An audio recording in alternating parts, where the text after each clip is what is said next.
Azlanz Rainbow, inspiration for transformation.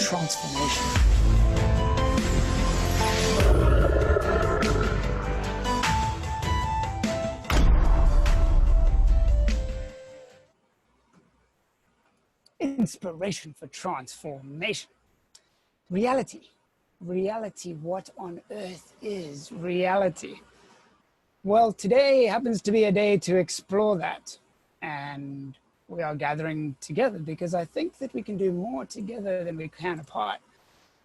So what we're going to do is engage through our streams, through the informational realm which transcends time and space, and we're going to figure out what on earth is going on. And by the end of the session, I think we're going to have it pretty much nailed, wrapped up in a box. Or maybe not, because life always transcends boxes. So we're about to let in our international crew. It's so cool that you guys are tuning in. The time is right. Welcome, welcome.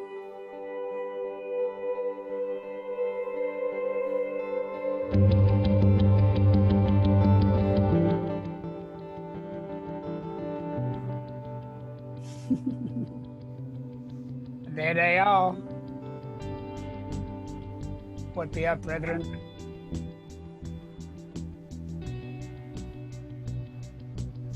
Sergey, you're wearing a robe there? You're wearing the American flag? No, this is Belarus. Belarus? Oh, yeah, man. Can you give us a little update? What's the latest situation in Belarus, bro? Well, people are not giving up. People woken up that it's a lot of them, and the dictator is there like a bandit, basically, controlling them. And so the change will happen. I don't know which way it will go, if it's gonna, get good before it will be, bad, but it's definitely the status quo changed. So like this guy is no longer longer has the mandate. He no longer has the electoral votes. They announced 80%, but everybody knows it's not. It's like he lost. And so a lot of people who just, celebrating that they have this identity of people who want change and they want something else besides the same guy for 20 years. And the people discovered that there's a lot of them, and they all carry this flag and have this language, and it's basically birth of Belarusian identity. I would say that's the largest patriotic gathering of Belarusian people in history, I would say. Jeez. So yeah, and it would suck if we say lose economic independence to Russia, which can happen because Russia can demand that we introduce its ruble, its Russian ruble, its Russian currency, so that they can help to stabilize the situation. Obviously, that's not what people want, but that may be one of the cop-out ways for the Russian currencies of the dictator. So we'll see. If that happens, that kind of sucks. But whatever. I think that we still much further along in our just cultural identity than we were ever. So I think it's sadness because of the violence and the 1984 state, but it's also a celebration of the birth of this nation, New Belarus. That's it, man. So people have become aware of what was lying below the surface all along, and that awareness can be tumultuous, and we're tapping into the deeps, but it's metamorphosis, and metamorphosis involves mass. Yeah. So that's one example. Like as you said, something was dormant. I wanted to leave Belarus when I was younger because, I didn't feel inspired there. People were not inspiring me there. And people don't care very much about the environment and, rude. And now these protests are happening, and all of these people are the most polite people ever. They help each other. When they protest, when they go on the benches, they take the shoes off. Streets are cleaner than they are before the protest because they gather all of the trash. They have the bags set up, all of this. There is not a single shot that propaganda can use to tell that they created a mess, and everybody is polite and like each other. And I understand that all of this wasn't my people, but it was all oppressed by the Exactly. controlling regime. And now that you're peeking underneath it, you like see, wow, we have these beautiful people. You're certainly a beautiful person, bro. And looking glorious, draped in those colors. And happy birthday to you for yesterday, Barry. You're a glorious person yourself, bro. Thank you. I appreciate it. Birthday, Barry. Yeah, Thank we're you. moving on up in the world. We're getting younger as we grow older. I think that's the paradox of it all. You know, there is that curve, right? Did we talk about that before, where you start out as a baby and, you know, basically you're pooping and peeing yourself and crying, and then you grow up as an adult. But as you get older, you go back to being a baby again. You poop yourself and cry, and you're scared and childlike as an old person. Oh, right. In There's that a sort of symmetry. context too. Right. There's a symmetry to that. Do you know what I'm saying? So somewhere in your life, you reach the middle point where after that, you are becoming more childlike. And only the children can inherit the kingdom of God. So I think that's a natural progression. We got to become more open. We learn what everyone else is doing, and we get really good at doing that.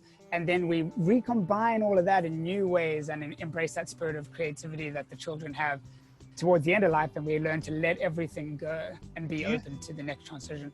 Do you think that's why a lot of churches tend to be older people? I think it becomes more important towards the end of life. It's like, Yeah. well, I'm clearly going somewhere, and so I should probably figure out what on earth this game is. But what you said about being children of God made me think that maybe as people get older and they get more childlike, they're more receptive to the message that God is a father.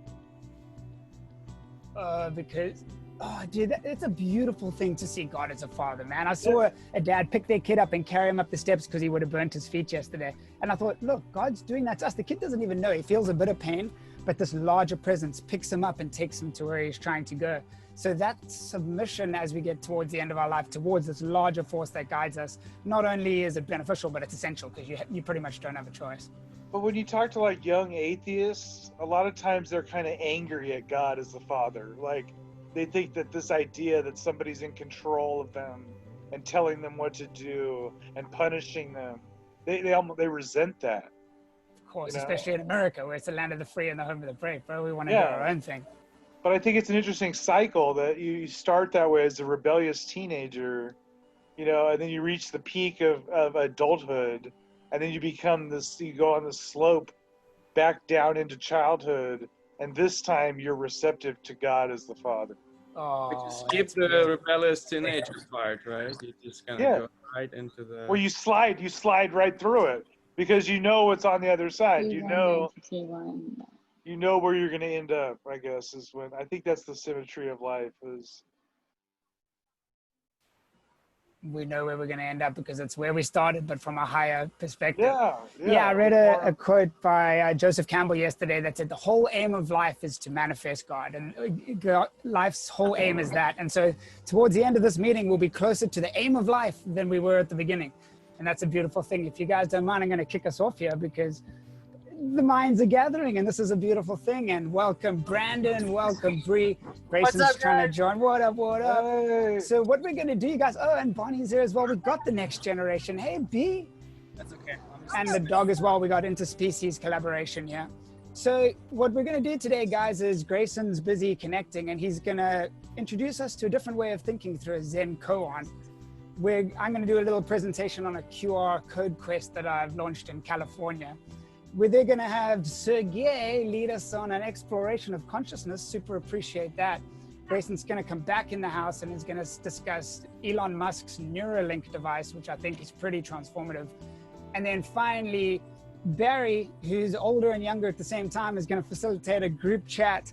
And we're going to discuss the things that matter to all of you guys. And the way that works is feel free to jump in at any point, and you can comment on Facebook as well. And please drop your thumbs up on the video. That helps us to know that you're there, as well as gets this experience out to more people. If you want to jump into this experience, click on that link, bit.ly inspiration for transformation, and you can jump right in. in the group discussion section, what we're going to do is go around, and if we have topics we want to discuss and get the group's wisdom on, we're going to bring those topics up briefly within like 30 seconds. And then Barry will facilitate group chats based on each of those topics so that everyone can contribute to the things that matter most to all of you guys. So just a little heads up that we can't share any copyrighted content. I would love it if you guys share your screens and stuff, but they blocked my New Moon live stream because I had a little Alice in Wonderland clip and a Blink song. So no copyrighted music or videos, please. If you check out the totem pole over there, we are busy constructing this longer story, this ritual in this age where there's no ritual, there's no predictability. We are building something new, and we meet on the Saturday closest to the full moon every month in the space that transcends physicality and time. And we're going to have our buddy Stephen joining from England in just a few minutes as well. And so what we do is we mutually construct this totem pole, which is what we've discussed at the previous gatherings. Sometimes we do mutual art, which you can do on Zoom. I'm going to try experiment with launching all sorts of things from the Zoom integrated with the Facebook live stream. So we're going to see how that goes. But in the meantime, what is your guys' experience of this particular moment? I'm going to call Grayson while you guys share. What is your experience of this moment?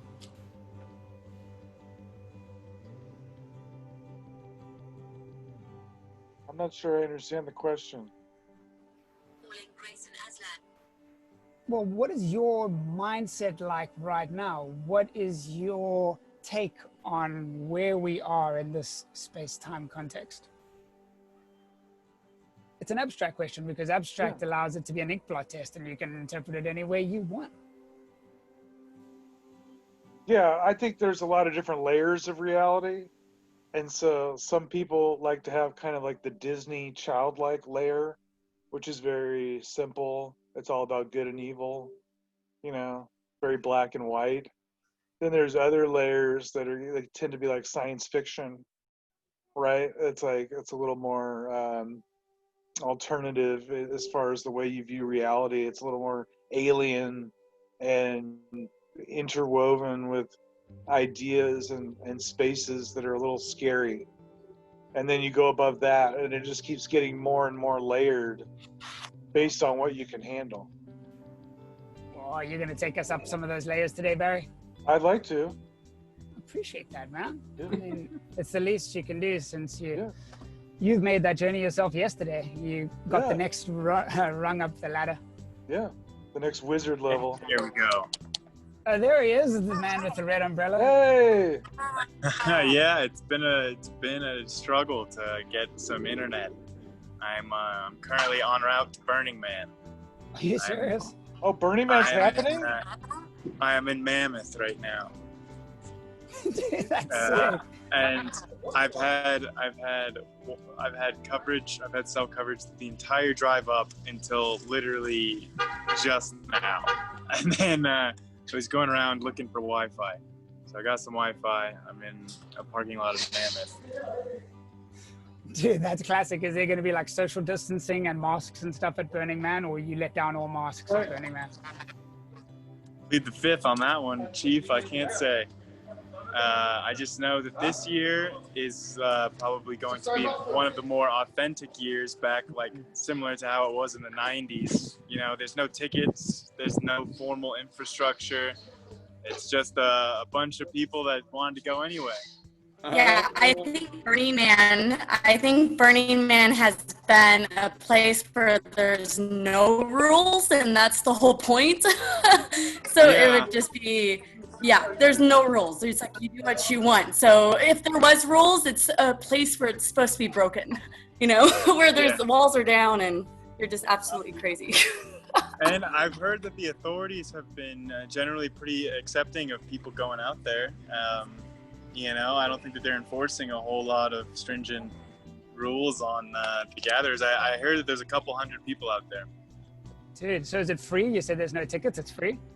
Yeah, there's no tickets because there's no Burning Man happening this year, ostensibly. But there is a Burning Man happening this year. And it's just people are doing it themselves. There's no overlying organization putting on the experience. They're just doing it themselves. You want to do it yourself. That's the motto. Uh-huh. Yep. So I figured, for literally years, since 2016 or since 2017, I've been saying, 2020 was my year for Burning Man. That was going to be my year. And then plans didn't exactly come out, but maybe they did. So I'm making it happen anyway. Yeah, man, making the dreams happen, that 2020 vision. And we're hoping you can let us into some of that, Grayson. Ready to kick off the koan for us? Yeah, exactly. I wanted to share this this koan to sort of kick things off and sort of engage everyone in sort of the type of headspace to be thinking about the rest of the presentations to follow. And I think that you'll find that maybe for the more ambitious pattern recognizing, connecting consciousnesses among you, there might be some threads between the koan that can trace back into our discussions later on. For those of you that are really paying attention, we'll see if we can make some of those connections. But for a brief overview of like what exactly a koan is and how they're meant to be approached, I would just like to put off the disclaimer that we're going to be doing it totally and completely wrong today. So just for any of you Zen traditionalists out there, just don't get mad at me. But a koan is essentially, you can think of it as like a mental or spiritual puzzle. They're like they're like a brain teaser, where they're meant to engage in even more so than just like an analytical or intellectual state. They're meant to engage in the sort of like an unconscious kind of like you're supposed to wrap your head around the meaning of a koan on multiple layers. There's both like the conscious analytical understanding of it, like the straightforward understanding. There's also like the more unconscious, more lived understanding of it that can come through like meditating on the koan, or that can come from just like arriving at a like an understanding of the koan that cannot be expressed maybe like through words, which is big in Zen traditions. So koans are they're usually pretty short, pretty pithy, pretty punchy, and they're always they're meant to engage you and to make you think in a different way. But traditional, when koans are given from teacher to student, there's not a whole lot of discussion that goes along with it.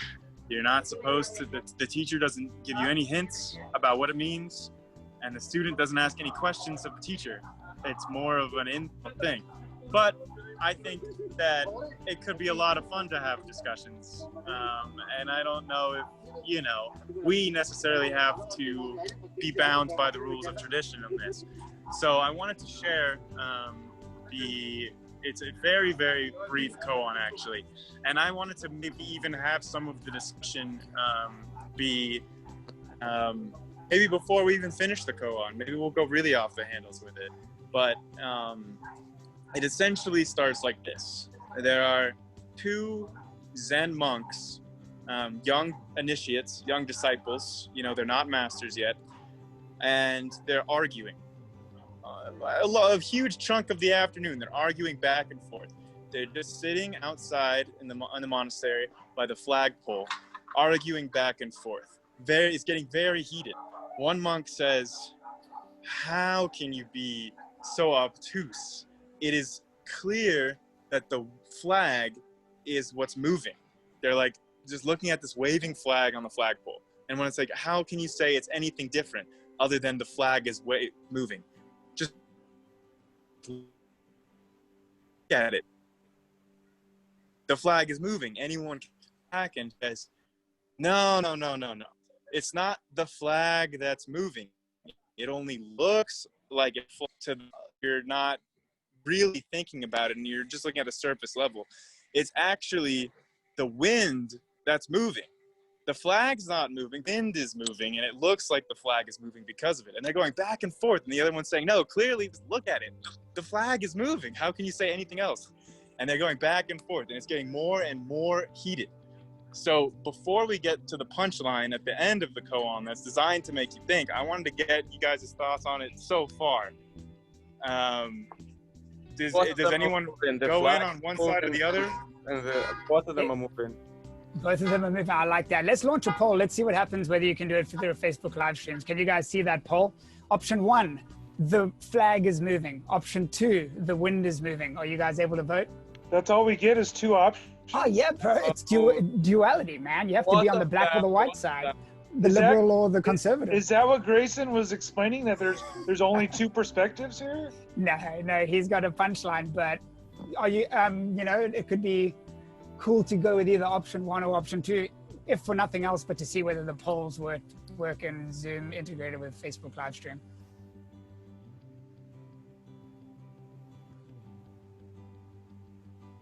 Can you guys see that? Yeah. We have a vote. Cool. We'll do 5 more seconds. 4, 3, 2, 1. Now, share results. So the winner was that out of those 2, if it had to be one of them, either the flag is moving or the wind is moving. We've got the wind moving being the winner. Yeah. Sergey said that they're both I moving. abstained. I did vote. You abstained because you knew that there was a stinger coming at the end. So they're going back and forth, and finally the head monk at the monastery sees this and goes up to both of them and hits them both in the head. Says, "You fools!" He says, "You fools! It's not the wind moving, it's not the flag moving, it's your minds that are moving." Oh, the third alternative, which is close to what. Yeah, so it's your minds that are moving. I thought that's very interesting. So I wanna put it forth to the group. Do you guys have thoughts on this that you want to discuss now with it, or do you want to kind of see? Take some time to digest what exactly the master could have meant by it's your mind that's moving, not the flag or the wind. Do you guys want to discuss any thoughts you might have now, or do you want to maybe see if anything comes to you over the course of the rest of the presentation? Let's do a little bit of both. Let's just see if there's anything that jumps out at you guys. What are your thoughts about that? And then we'll come back to it at the end. There's a bit of an echo on your phone there, Grayson. What was that, Josh? There's a bit of an echo on your phone there. I think that's Brandon. Oh, it is? Okay. Yeah, so if people could just mute themselves when they're not sharing or if there's background noise, that'd be cool. I've got it linked to the Bluetooth in the car. It might be picking up the echo from that. But it's also here. Just saying to my phone and just drive in BB back down to OB. I'm ready to need it. But I'll turn, we're almost in OB. We're going past TV right now. So I'll turn the stereo off. Hold on. It's cool, man. I'll just mute you so you can listen in, and then there won't be an echo because you can hear, but it won't be a self-contained feedback loop. So, okay, yeah, that's much better. So, all right, what are your guys' thoughts about that? The wind versus the flag versus the mind.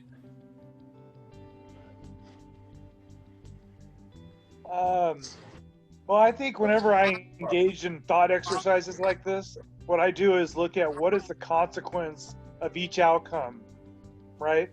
So what does it make a difference to my life, whether or not the flag is moving, the wind is moving, or my mind is moving? I'm going to look at the consequence of each one, right? If the flag is moving, I don't really care. It doesn't matter to me. If the wind is moving, that's kind of interesting to me, but I don't really care ultimately. But if my mind is moving, that's relevant. That's highly relevant. If I'm the one that's creating the motion. So if I choose that one, it has a consequence, right? That's the way my thought process works with any of those types of questions, whether they're paradoxes or anything that has kind of a duality of thought, like this or that, situation, is I go with both. What's the consequence of each one? And then I pick the one that I like the best. That's a very interesting approach, Barry. I like that.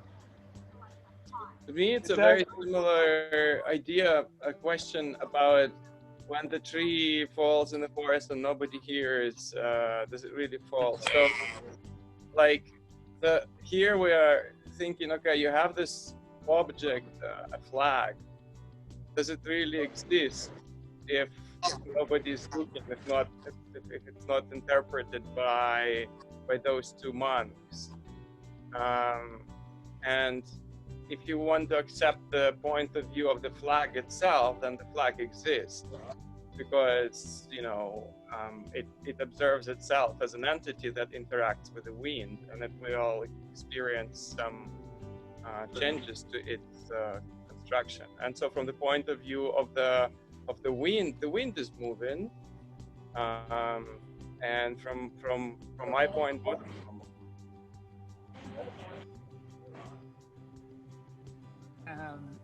yeah, I would go with Carl Jung saying that he said mind and matter are two sides of the same coin. Yeah, Maybe there's exactly. one And archetype that's moving the mind and the matter. Yeah. So if we can change our mind and that changes the direction of the wind or the flag, well, that's got huge consequences. Then we can flip the coins. Yeah, I have a few different ways that I've been thinking about that, Koan. I think that there's a lot of different layers to it and a lot of ways that you could look at it. For instance, I think it could be like the word moving is very interesting to me, and what it means for your mind to be moving. And on I think maybe a more surface level understanding of the koan could be that the monk goes and hits them both in the head and says, "You fools, your minds are moving." And that's his way of saying, like, you're in, like, exactly what Barry was saying. You're engaging in an inconsequential debate. Like, what does it matter if the flag or the wind is moving? Like, why are your minds moving? Like, your minds are moving too much that you're even having this discussion. Like it doesn't matter if the wind is moving or your mind or the flag is moving. Your minds are moving. Knock it off. Like, I never he could thought be of saying that. Yeah. Or he could also be saying that it's not the wind that's moving or the flag that's moving, but the mind moving is as a way of saying that it's the mind that's constructing this reality. And so it's the mind that's giving you this model. So it's not the flag or the wind that's moving, because it's your mind that's creating this entire experience. And those are the kind of two different approaches that I've kind of come to hold both simultaneously. I'd never thought of that first option. That was brilliant. Two completely different ways of looking at how he responded to them. Yeah. I straight away went for the panpsychism like thing. that. I mean, you can have multiple different interpretations that are all true. Yeah. And such is life. We have multiple different truths that are all true. Yeah. And so Azlanz is the mystical lion from C.S. Lewis's Narnia series. The mythical Jesus character embodies logos truth, the same truth that is found in multiple religions. There can be seemingly contradictory small pictures that when you zoom out, they form a very coherent larger mosaic. Mm-hmm. Well, let me ask you this. Let's say that you look at the flag for 5 seconds with a video camera, right? In 5 seconds, you're going to have 120 pictures because you see 24 frames a second. So you're going to have 120 pictures in a flip book, right? Let's say I have you watch that 120 times, and each time I take out one frame and replace it with a digital copy of the flag waving. At what point in those 120 viewings would you say that this is no longer a video representation of what you saw and is now a total digital copy?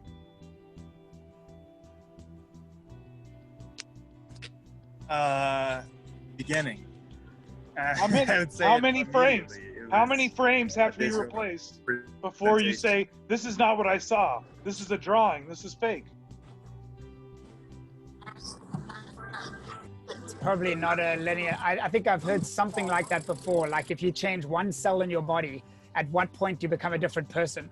If you change 10 cells, what if you change 100 million cells? Is there a fine line where you become a different person? So maybe the same thing with time and video frames. Well, that's why I'm talking about something non-material, right? Yeah. It's actually a famous thought experiment about a ship, right? If you replace a ship one piece at a time, is the new ship a different ship, or is it the same ship as you started with? It's a pattern. It's the same as our bodies. We're literally different seen the cells every movie. 7 years. So those are material. Those are material. What I'm saying is, if you see something that you can't touch or feel, right? You saw it with your eyes, but the camera also got it. And I start replacing that one frame at a time. At what point is it 20%, 50%, 100%? You say, well, that is what I saw, but it's not really what I saw. But it was always not really what you saw. It is different for different that's people. true. That's like assigning a label to something that we observe, a picture, is what our neuronal network does. We classify stimulates that come to us in forms of pictures and assign labels from the informational space, the space of thoughts. And we make these links. So to your question, when it's going to be named a different thing, not the original when you're replacing, well, it will depend on the details of the neuronal network that's going to interpret this picture. Like, I can't guarantee that different people will give you the same answers. They'll give you different answers. That's the beauty of people, right? Well, it happens with our memories, right? If I keep talking to you about a story in your childhood, and every time we talk about it, I make changes to it, eventually you're going to remember what I told you, not what really happened, right? And that's my analogy with the video camera. If I replace those pictures one at a time, then eventually I can create a whole new movie that looks kind of like what you remember, but isn't what you remember. It's what I want you to remember. Well, so now it will be like, you have two sets of observations. One is coming from the pictures that you're showing me now, and one is coming from, I guess, my memory. And we're trying to feed it into the model that there is one object, right? There's one thing we're talking about. And at some point, these observations will not be consistent with each other. And then, you know, me as an observer, I'll say, okay, I'm no longer classifying them as one and the same. They're two different things. And I don't know in what state my mind will be exactly and how this decision will be made. This is impossible to predict. Yeah, is there an actual external reality? Well, I think that's a lot of food for thought there, Grace, and I think it is going to tie into Sergey's presentation and probably mine too. Thanks so much for kicking us off like that, dude. Yeah. So if you guys don't mind, I'm going to launch my little PowerPoint. It's pretty quick, but I just want to explain this little QR code mission that I went on up in California.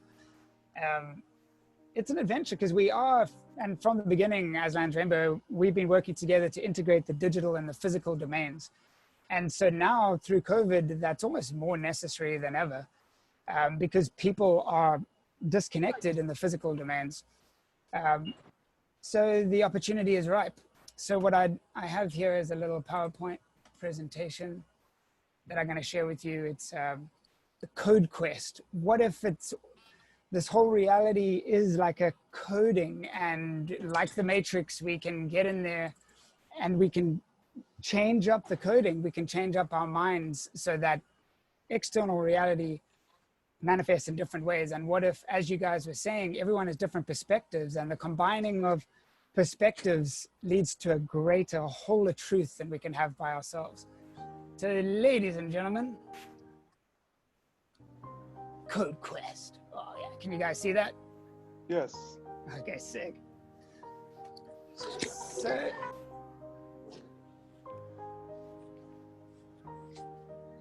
we've always been doing this, so guys, check this out. Can you guys hear that?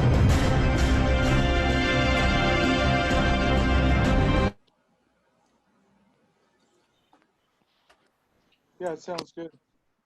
Okay, I didn't know whether I clicked share sound, so I'm gonna relaunch that. Here we go.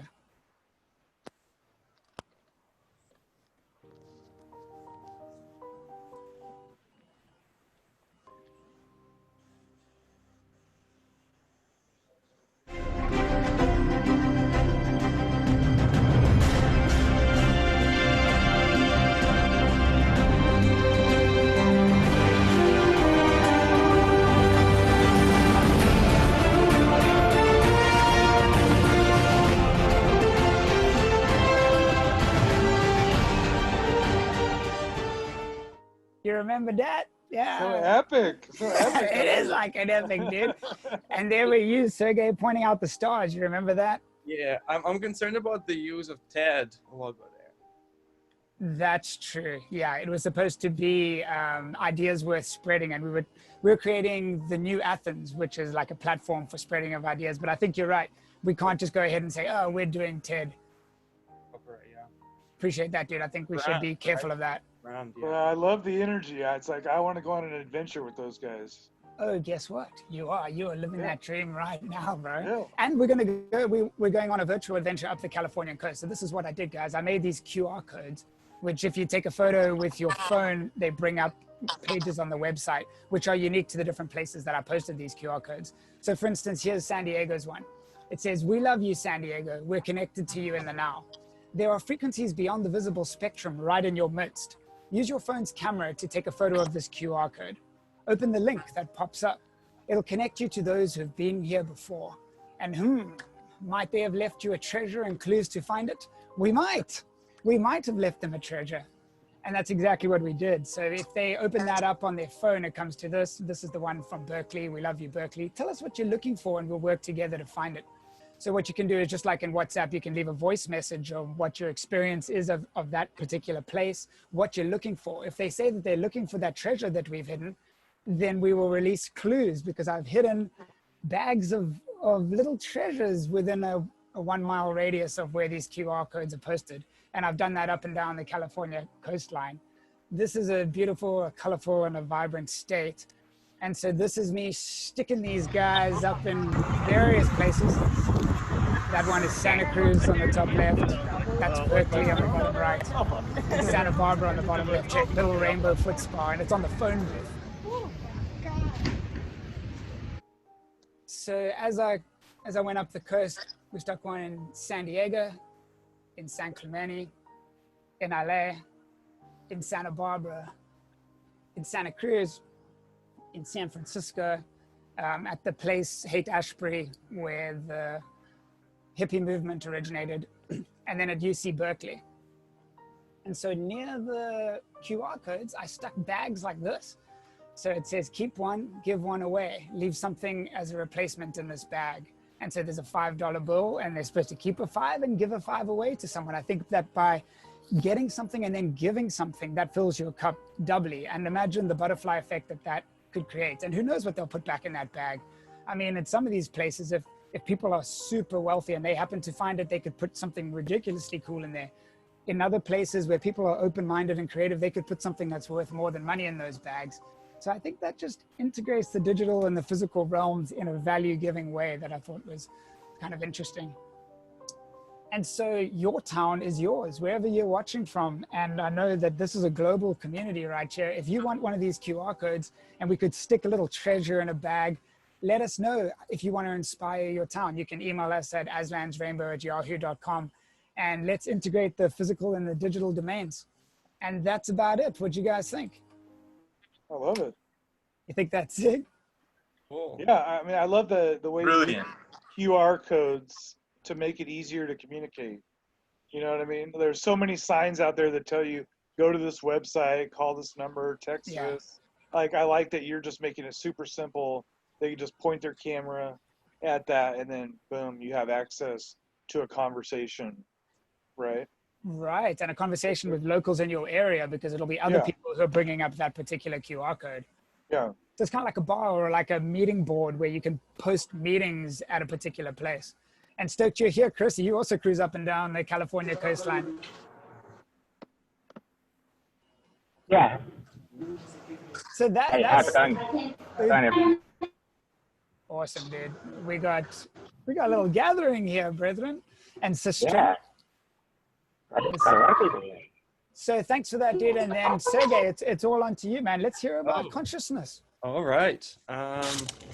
It's going to be a bit maybe rough on the edges, this presentation, because I was preoccupied. Can you let me share the screen, please, Josh? And maybe I'm still sharing the music. Yeah, past few weekends I was preoccupied by the events in Belarus. So It's really like quickly unfolding events. So probably tomorrow I'll be watching it, the protests, and we have the Memorial Day weekend. So Monday's a day off. Yeah, we do. So does it not let you share your screen, Sergey? No, host disabled attendee screen sharing. Oh, I never want to do that. I do remember how to do that, but I can't quite think of it offhand. Do any of you guys know exactly how to do that? Yeah, like if you hover your mouse, the pointer over that share screen at the bottom, so there is like a triangle pointing down there, right? Yeah. And then there you should be enable the share. Do you see it there? Multiple participants can share simultaneously. Let's see if that worked. Okay, that's working now. Thank By you. the way, we love rough around the edges. Life is weird. What is reality? It's weird, and we dig that. We like rough around the edges. Okay. Ooh, very interesting, Sergey. Little yin-yang Taoism in the house. Yeah. I don't really know much about this besides that there are two opposing things that are coming and creating one. All right. So mind and consciousness, but starting from really far out there, just thinking about what we have achieved with science and what we can do. Well, we definitely have very sophisticated models of reality that predict observations at the level of like individual particles or in our transistors and in computers. All of this is predicted through quantum mechanics, and predictions are extremely precise. So we can model behavior of like small number of particles very well. However, as we are looking at larger systems, this approach doesn't work anymore very well because of the butterfly effect.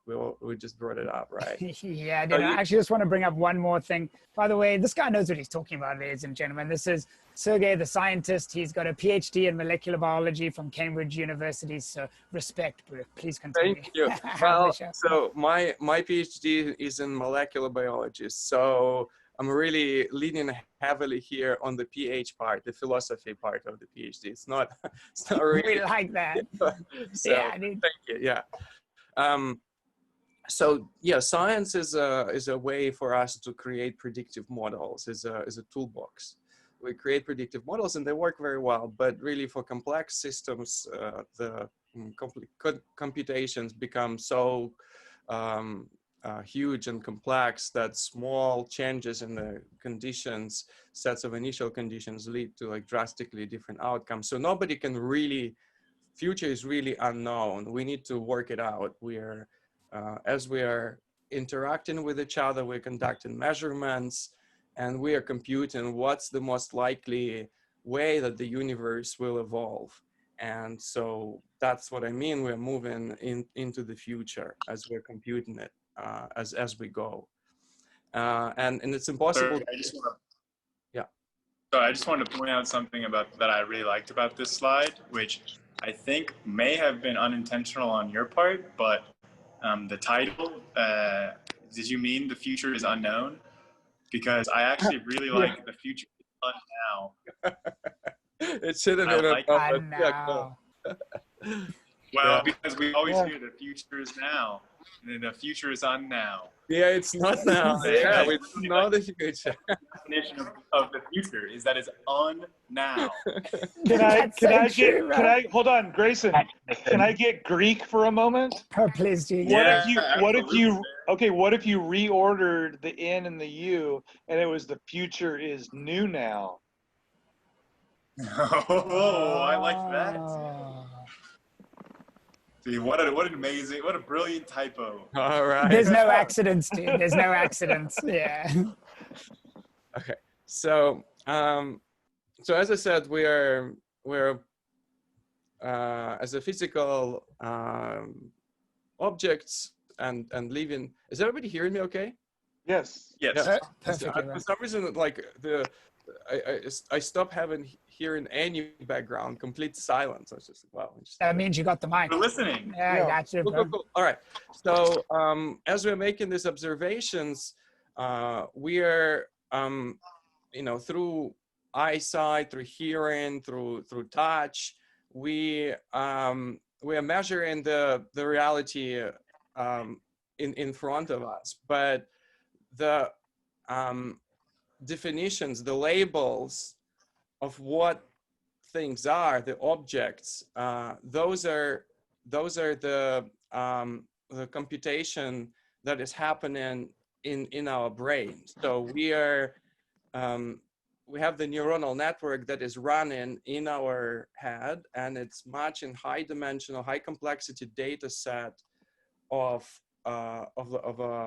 like many points, like you see on this pointillist style painting by Georges Seurat from Impressionist school in France. So he had the style where he just pixelated his picture. So you could imagine that describing position of every picture, every pixel in this picture is kind of complicated. There are so many objects. So our brain creates this models of objects. So here you can talk about trees and boat and lake, and it's actually kind of possible to discuss this, describe this picture concisely, conveniently. So so the way I'm thinking about it is that objects are physical in nature, and we are interacting with them through like physical contacts, like our body is interacting. Even when you see something, that's actually exchange of the photons going on. There is a physical interaction, and we can like shut our mind down and be completely present in the moment, like really move our self into the realm of this reality and consciously observe the present moment. So that's one thing you can do. But then you can try to succinctly describe things that you see with labels. Okay, this is a cat, this is a bottle, and then you can utilize your mind to construct, to make predictions of what will happen in the future, and like basically be scientist in your thinking, and use your informational space of your space of your thoughts, the mind for making for helping you to move around in the world. Okay. That painting that you just had up is a really good example of like mental illness, in the sense that whenever your mind is racing, you can see the whole painting, and you try and go and tell somebody, you don't understand, you're not just a blue dot, you're actually the ocean, and there's a tree next to the ocean, and there's a sailboat, and they're like, I think we should put you in a mental hospital. Because they cannot see this painting and what they are as a function of the bigger picture. Cool. Yes, man, that's going to be my topic in the group discussions. So after these presentations, we're going to go around and bring up these topics that are passionate to us. So that's a good point, Barry. That's going to be mine. Thanks for that analogy, that thought. That's cool. All right, so just to kind of develop this a little bit more, your brain works like a computer. We like have inputs coming in, and we map these observations to some labels. And this is actually the saddest thing that happened in the in artificial intelligence. So artificial intelligence was created with a purpose for us to really understand how the mind works. We wanted to like see if we can develop models that can solve problems that human mind solves. And through this, we wanted to understand how the mind works. And so, 30, 40 years into the artificial intelligence, we found that models that replicate how our mind works are neuronal networks that are black box in terms of interpretations themselves. So we wanted to understand how the black box of our brain works through artificial intelligence research, and we found that the best model of the black box that we have in our head is another black box that we're creating with this multi-layer neural networks that we know, the weights on each node, but how those nodes are working together and end up at a certain classification decision, that is a black box. And so so that's an interesting thing there. And on that a little bit about what you mean by, like, what elements of the artificial intelligence is a black box, and that, like, there are things going on that are not programmed. Can you mute me, Josh? All right. So in what point? Okay. So when we have a simple model like a linear model, which is basically like governed by the slope and the intercept, if you see that the line is not classifying one point as being on its left side or on its right side, you can say, well, that's because the slope coefficient is not right. It's like the relationship is not strong enough. Like, you can interpret this. But when we are looking at the neuronal networks that have multiple layers of individual nodes, each of which has this coefficients assigned to it. It's not just like one as on the line, but multiple coefficients are assigned on each node at each level. And then they interact across the levels and end up at a certain decision. And by looking at just the nodes that just the weights that we assign to each node, we cannot work out what the logic is that brings this set of inputs to this set of outputs. What happens in the middle is a very complicated thing. Like, there's a lot of bouncing around going on in this neuronal network, and you cannot, when it trains itself, training itself, we cannot understand how it extracts the features. Maybe that's what the better way to say it. When you're training a neural network, you are given a training set, and then it matches it to the set of labels that you wanted to be able to extract. Like, let's say, find car on pictures. So we can train neuronal network, and that's a function, which is a function that we can then apply in order to classify new observations. But the way that function is written, it's actually written in this neuronal network.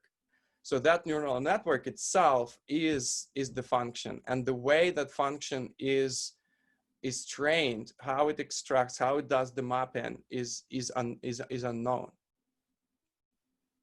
We cannot compute it. We cannot understand it. It's too complex. Such is life. So that's too many things interacting with each other. Like, it's huge neural networks. I need, if we really want to have it, I can prepare a whole presentation about it. I would be interested to understand this myself. I just know that just too many objects on too many layers, they interacting with each other, and then you can't anymore understand why a certain classification. So that's really fascinating, Sergey, because I've heard about the different nodes and layers of neuronal networks, but I had no idea that we were essentially programming in the groundwork, and then we in terms of which nodes are actually connecting which nodes in order to get from input to output. That we actually don't know what they're doing. Yeah, it trains itself. That's mind blowing. Yeah. And we don't know in the end what that training did to it, that it makes now results in the decisions. So that's the frustration, right? We started by trying to understand our brain, and then we created something that works kind of like our brain, but we don't really understand the details of how it works.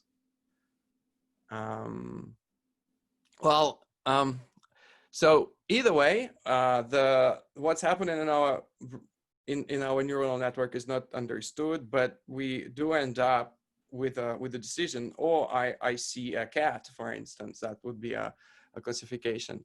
And so when we did this in our inside of our head, what happens is that there is a link between what like the state your brain is right now when it observes the cat, and this label that is assigned to this whole arrangement of your brain. And that's the state of seeing a cat. And that's label that now exists in this informational space of thoughts. That's a meme. It not necessarily going to survive. Like you would have to pass this information to somebody else, maybe think about it hard enough so that the state of the brain is preserved, or copy it out on a different media, not just your software of your or hardware of your brain. But in that moment when you're thinking of a cat, that's actually an instance of a cat object in this, of a cat class in the informational space. And it is still connected to the, where is it? Sorry.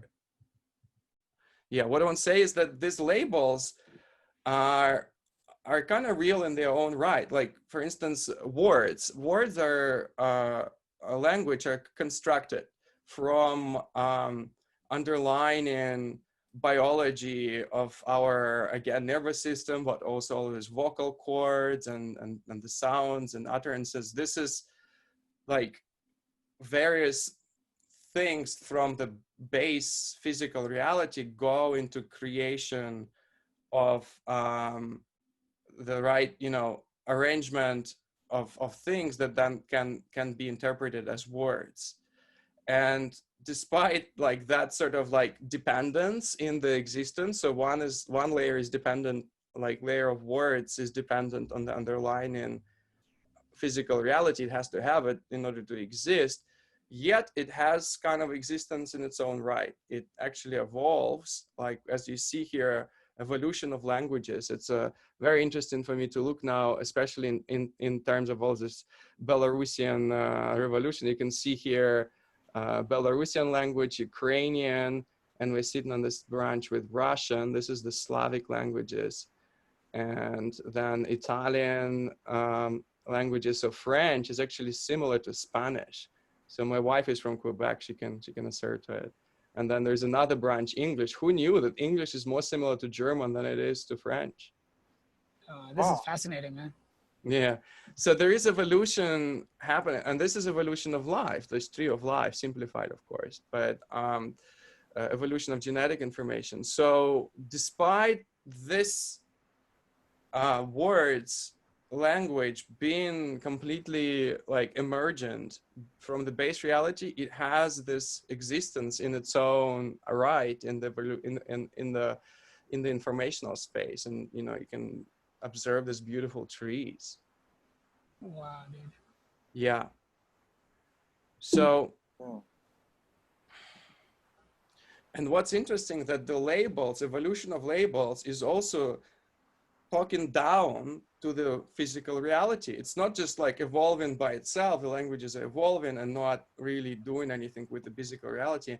No, there is an intimate connection. As I said, words are based on the reality, underlying reality. So when words evolve, when languages evolve, what happens is actually underlying matter is also evolving and it's changing.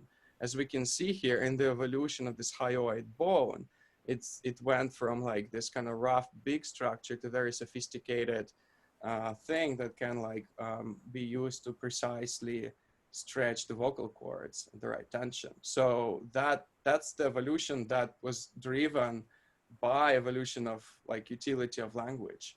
So that's clearly a connection between the like what's happening in the informational space and what is happening in the base reality. It goes both ways, up and down. Wow.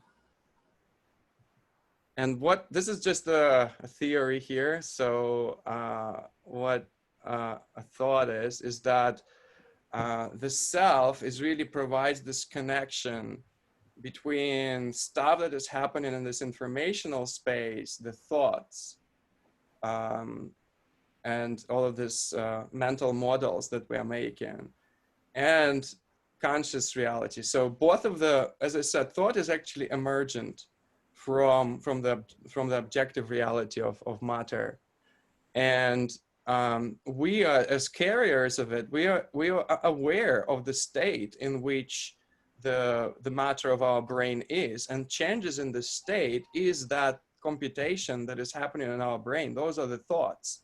So we are aware of both the thoughts and all of this that is happening with them, but also we are aware of just underlying reality without that semantic layer that is on top of it. So we can objectively look at the data and try to fit in a new model. At least some of us can, you know, like obviously some people are really clinging to their old models. Some of them are in power, unfortunately. All right, guys. Well, this is basically my thought for the day, that the self is really like that pinnacle that kind of makes first the observations. So like the observing things in the reality and bringing them into existence. As we know, on fundamentally with a double slit experiment, without the observer, the matter exists as an informational wave. It actually manifests itself in this interference pattern when you're not looking at it. That's really only when you start looking at it, then the matter start to exist as point objects. So we're doing this important jobs of like moving evolution of matter, how the universe unfolds, by making observations, which is basically interacting with everything around us. And we're doing this work, but also we are fitting models in our head and trying to give meaning to what is happening. And this is the job that our mind is doing, and those are the labels that I mentioned that we're creating. And this is like almost like a Pandora box in some way, because you can start really, if you want, explaining God through this as a way of, you know, us as looking at the universe and being eyes of the universe. We are something that is helping the universe to really understand itself, observe itself, and understand itself. So this ideas can be, you know, or as you're meditating, like it doesn't always have to be like this. Yourself can be moved completely into the thoughts. You can be completely engrossed in your thoughts. And when you're meditating, maybe you can move yourself out of the state and go more towards the objective reality and really become one with the universe. And who knows what can be revealed to you as you're dropping this object model of your body and really perceiving your body as the part of the universe and really understanding yourself from that perspective. I think here, as I said here, you know, I'm talking about like moving the arm somewhere, or maybe it was on a different slide. I was saying that we think of the observation that we want to see, what we want to observe. We want to observe our arm to be up there. So, and I motivate, I focus on it, and the arm is moving. This is me changing the reality, and I'm moving and visualizing my arm there. And the best way to do it is to utilize these muscles, and that's how I figured it out, how to do it.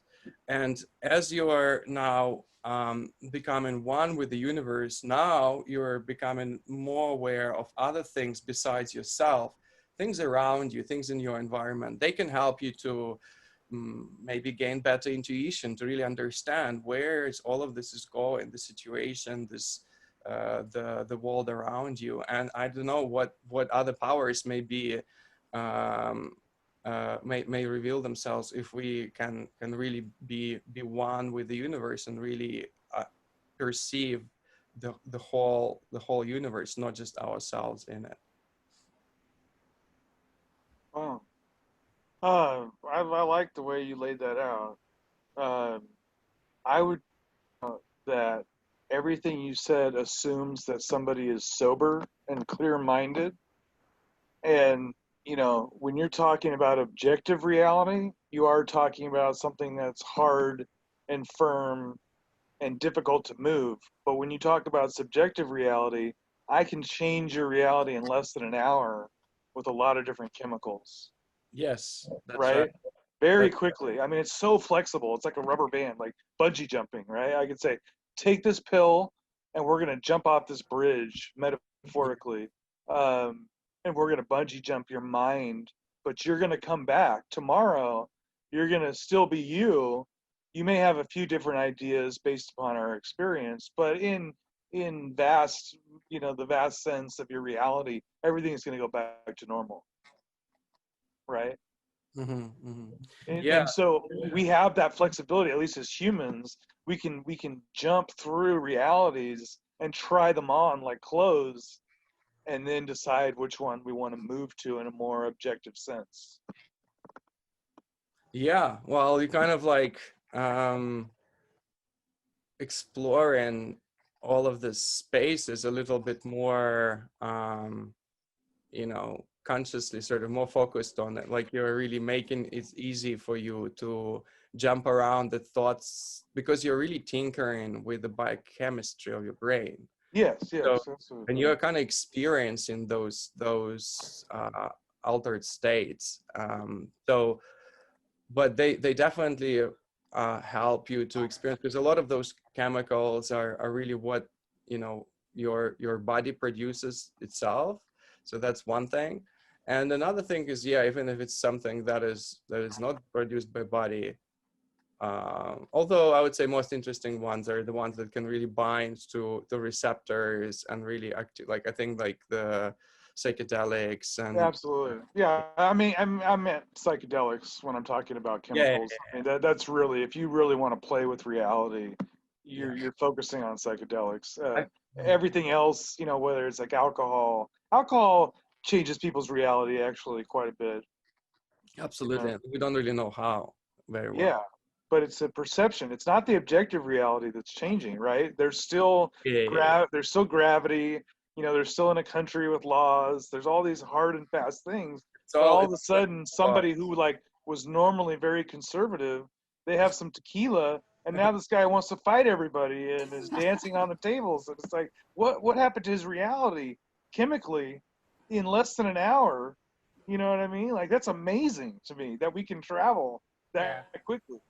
But it does end up changing the objective reality, because that guy's now getting in fights or getting arrested or whatever, or even psychedelic experience will work backwards. So again, what was really interesting is that words and these thoughts can work down on matter and change our neural correlates. So these chemicals, these changing the way we think, literally does change, if not objective shared reality, at least our realities. That's really interesting. Well, I think it's the go ahead. Yeah, I just want to say, like, placebo effect. That's probably something like that, right? So you're really focusing, you're coming from your mind, and it's changing something in your biochemistry that, you know, changes the outcome. But yeah, that's just a thought. Sorry, Barry. Sergey, one thing. Sorry, Barry, you can go on. I was just going to say, I think a lot of our journeys and jaunts in the subjective reality are what end up making the changes in objective reality for everyone. Totally. Right? There are some people who are not willing to go into those spaces and places. It's just too scary. Some of us are not afraid. And so we go there and we say, like, it's not scary to add lots of art and color to the city. That's a good thing. Yeah. You know, like, everybody, let's do that. That'll make everybody happy. You know, so I think those are the people that kind of drag objective reality into the future, are the psychonauts. Yeah, and disclaimer here for anyone who's young, who's watching or whatever, psychedelics, well, weed, which is a very, very mild psychedelic, literally blew my world apart and created big old mess in my life. So this is not to say that all psychedelics are good or that they're even always good, or I'm just to say be very cautious because you're messing with the substrate of reality itself here. But yeah, Grayson, on to you, bro. Yeah, so speaking of potentially any younger audience watching, I want to do a shout out for any infants that are watching. One thing that really came into my mind during Sergey's presentation when he was talking about this sort of mental state that we can get to of dropping labels and sort of not assigning words and labels and concepts to the world, and just being in this like raw state of like this raw experiential state with the world, and this dropping of subject and object and self and other, between like the objective and the subjective, and dropping that duality, and as that's a way of connecting and becoming one with the universe and potentially receiving insights and a deeper understanding of the universe. My first thought was that the purest expression of that comes to my mind is a baby who has no words or labels or conceptual ideas, and is just pure raw experience. Baby speaks the truth, like right? their That's senses. what they say in Russian. The baby speaks the truth. What was that? The baby Yeah. speaks The baby speaks the truth. There you That's go. what they That say was in gonna be my Russian. question. Was, True, does the baby. baby have less Shout out to the understanding of infants. universe or more? Sorry, More just can't articulate it. sorry, Grayson, can you repeat the question? Yeah, so my main thing that I wanted to get your thought on was that since you were positing that this kind of state of consciousness can like provide increased oneness with the universe and potentially further insights, would you think that a baby is more one with the universe or understands the universe better than we do, or is that a different way of dropping the labels, and you have to have the labels first to drop them to gain the insights? I think there might be the prodigious son story here. The prodigal son. You first need to leave and understand, and then come back with understanding. Dude, that's so deep. That's exactly what I think the fall was from the garden. I mean, oh, Bree's got something to say about that. Yeah. Oh no. You just wanted a woot woot. Yeah, I just wanted to. Grayson, I think the answer is no, because babies are throwing temper tantrums all day, every day. So they're obviously not happy with reality, and they don't know how else to vocalize so that they want things to change. I don't Other agree. than to scream at the top of their lungs. No, but you go to a playground, okay, Barry? Go to a playground where these kids, and there is no judgment, like race out of the picture. You know, there is just this purity that no matter, you know, there's this core just brilliance about children, and Jesus tells us to be more childlike, and we get so caught up in the distraction of this world of just, oh, you have to look this way, buy my beauty product, or da da da da da da da da, and all of these layers, and you know, it's like, I bet, you know, some people want to escape from this world through all sorts of different things, alcoholism, addicted to, you know, they say psychedelics isn't, you can't be addicted to that, but I disagree. I think there's this, I don't know. I just think there's something so beautiful about child. Yeah, I think you're right, Bree. Yeah, there's no judgment, but they also struggle to navigate these vehicles of flesh that they're in. It's like hungry, cry, you know, angry, cry. They suck at driving. You ever put an infant behind the wheel? They're terrible. They can't even reach the pedals. We just need to invent different cars, dude. I'd like to say, if there are any babies listening right now and you disagree and you'd like to write in or join the show and explain why your understanding of the universe is more in depth and in tune with objective reality, please do. Babies' lives matter. Babies' lives matter. There you go. They can't hold. I'll be on the streets at 5 a.m. with my poster. Oh man, that's so interesting. It was my understanding. Was Stephen going to be presenting today, or could he not make it? Oh yeah, Stephen's here, but he's not going to be presenting. We were going to be talking about mental health stuff, but we're actually going to bring those up in the structured text instead. But Stephen's going to present probably next month. Gotcha. Stephen, what's up, dude? Can you hear us? I just wanted a quick. I thought it could be an interesting little segment. First of all, this is Charlotte. My girlfriend. We're road tripping right now. You're tripping right now? So not psychedelic tripping. Oh, I thought maybe you dropped some roads. I preempted I preempted your snarkiness. Yeah. And Hey, so, Charlotte, Grayson's going to take you on some adventures. This is awesome. So cool that you're here. Yeah. Yeah. And Welcome, then, Charlotte. and so I just wanted to have a little segment because there was a particular news item that came up this week that I really wanted to get your guys' thoughts on. So I thought we could have maybe like a little existential news segment. Like, well, you know, what's new in existentialism this week? And I think that definitely the biggest news piece there is Elon Musk's reveal of the Neuralink demo. Yeah. Are you guys familiar with that? Did you guys tune in at all? Very familiar. What about you guys? I'm not as familiar with Elon's, but I'm familiar with the subject. Yeah. So the technology is basically like a neuronal implant that goes into your head and has little thread-like electrodes that go down into your cortex and can actually both record and stimulate. So with it's like an entire new scalar step in technology from what it currently is. Now, the technology is still in its infancy. They gave a demonstration of it with pigs, just showing that they could read the pigs' like neuronal activity as it went around and smelling things. But and then they showed that when they could actually fire the electrodes, and it would cause a neuronal firing for the neurons around it. So it was a proof of concept. But the applications and the implications for this technology are actually completely mind-blowing at the higher orders of like this technological sophistication. So initially, it'll just be used to treat certain like neuronal diseases or like paralysis. You can get feeling back through like electrical stimulation. But a lot of the longer term applications for like a highly sophisticated version of this technology are just out of this world. I'll just go through a few. I think that one of the coolest ones that Elon Musk was, for him at least, one of the ones that he shared that he was excited about was telepathy. Mm-hmm. So the neuronal link would be able to pick up your brain activity.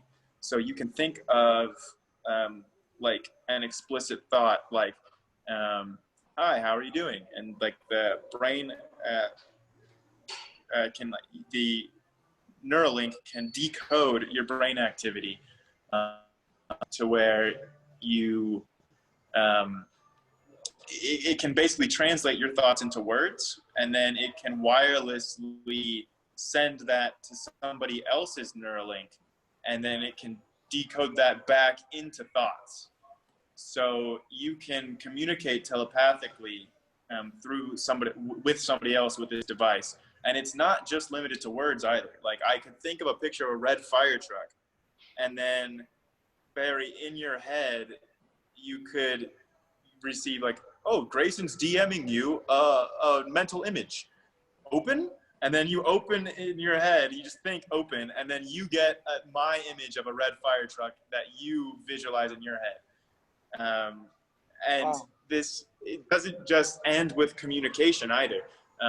You would be able to think about the applications, say, for art or music. So where we've all had, oh man, I have such a cool idea for a painting, but I'd have to learn 20 years of painting and get up to the skill level to paint it. But with this, you'd be able to think of that painting, and then it would just be able to beam it wirelessly to a printer that prints it out. Or you could think of a piece of music, and it could just play it out of some speakers. You know if they have plans? I mean, it would revolutionize. Do you know if they have? Yeah, do they have plans to manipulate things like seasickness, air sickness, motion sickness? Because I could see the military being all over that. That is a good application that they didn't even discuss, but they did discuss things like being able to sort of, you can visualize it as a dial and just dial down your depression, dial down your anxiety, fear, and you'd be able to crank up your happiness. Or maybe you were in a particularly good mood last Tuesday and you told the Neuralink to save this conscious state. And then maybe next Thursday, you're not really feeling it and you want to go back to your previous saved conscious state from last Tuesday. And so you re-upload it and it just, the machine would then send a stimulus to your brain to replicate the state it was in last Tuesday. Or maybe, you know, you have a particularly fond memory with your cat from last Tuesday and you just want to go back and relive it. Well, Neuralink would be able to simulate, like, so you could see, hear, feel the memory, and you'd be able to relive it. Well, if they can do that, the applications for this technology. If they can do things like managing complex emotional states, then anything, you know, that would be physiological would probably be easier to manage. Oh yeah, I mean, for sure. This is this is like the end term, or, you know, maybe not end term, but later stage of technological sophistication, I think, than anywhere we're at now with the prototype. But it was sort of a proof of concept that something like this could theoretically work, and they demonstrated that the technology could both record your neuronal activity at a higher definition than previously attained, and could stimulate it with a higher precision than previously attained. So it was a technological leap this week that was unveiled. And I mean, the applications are just absolutely mind-blowing. And really, I wanted to wrap up at least the discussion and send it off to you guys with just sort of the most mind-blowing statement that Elon said that I heard was, where he basically said, you know, evolution gave us two main brain systems.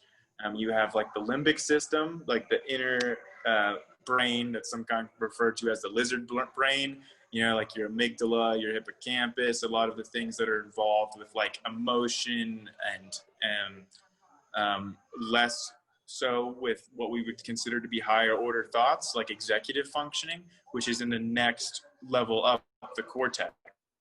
See, evolution gave us the limbic system and the cortex, and then now Elon was talking about how with the rise of artificial intelligence, that one of the biggest existential questions for our age is how humanity and artificial intelligence will coexist. And that's going to be a question that we're going to have to grapple with for the next 100 years. And so he was saying that this approach would essentially be a symbiosis. And that the later stage of this application would be, you have your limbic system, you have your cortex, and then you have a tertiary brain layer that is technological and an artificial intelligence that is existing in symbiosis with your other brain layers.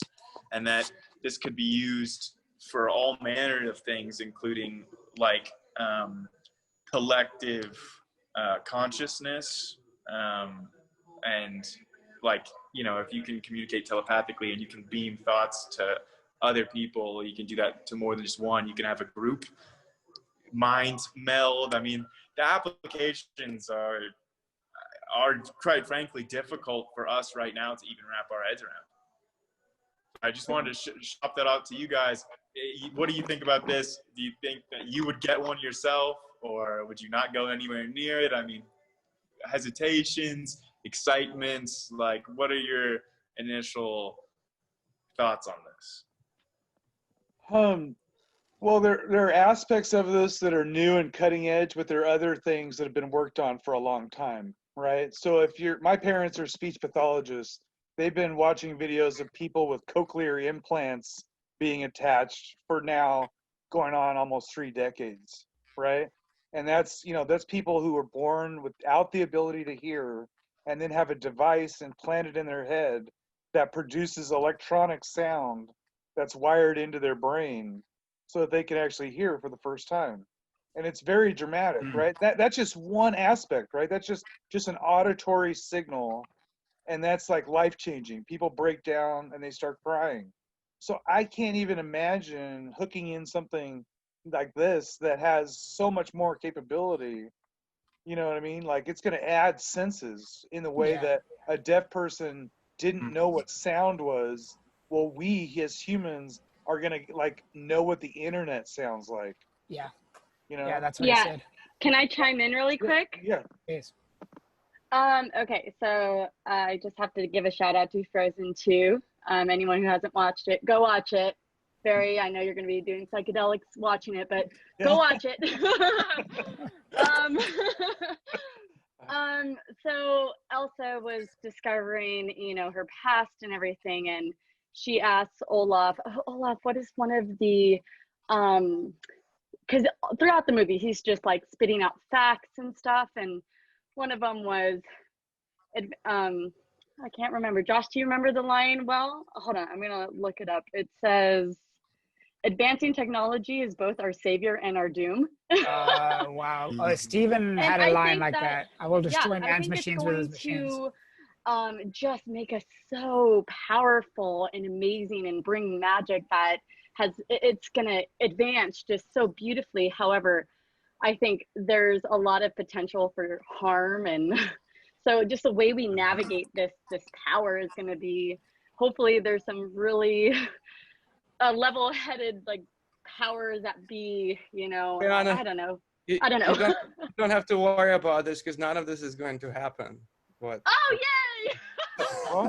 Oh, what do you mean? Oh, there we go. Here, okay, here All we right, go. go, and then now it's you. Tell us Yeah. why. So no worries there. So I think like so first of all, please think like remember what I was saying back, that the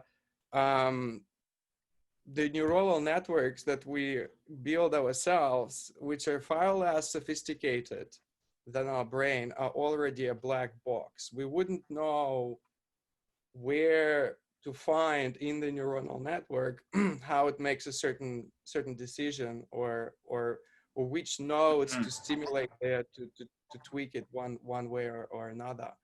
So I think where we are close is like maybe like when you hear something, a word, maybe you can detect that you are hearing and then send the sound back. I don't know how sophisticated that it can be, but maybe some sounds I think we can detect pretty well. Like if you're thinking about moving an arm, just thinking, I think there's like a pretty distinct activation in the motor cortex, so that we can read, and you can even like use your mind to like move the like a prosthetic arm, like not as like sophisticated motions, but it is possible there. It's like pretty precisely, because from certain places in the brain, it just goes to stimulate basically your fingers. So you can read out the outputs. So we can read out the inputs, like things that we hear, like actually the visual cortex is very complicated.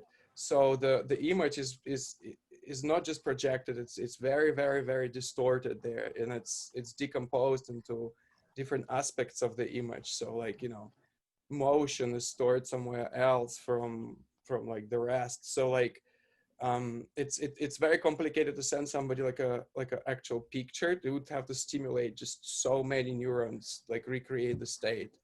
And more importantly, for the thoughts, like we actually don't know how this happens, and that we're back to that problem that the process is so complicated that we just don't, like, we don't know which part of the activity actually constitutes a thought.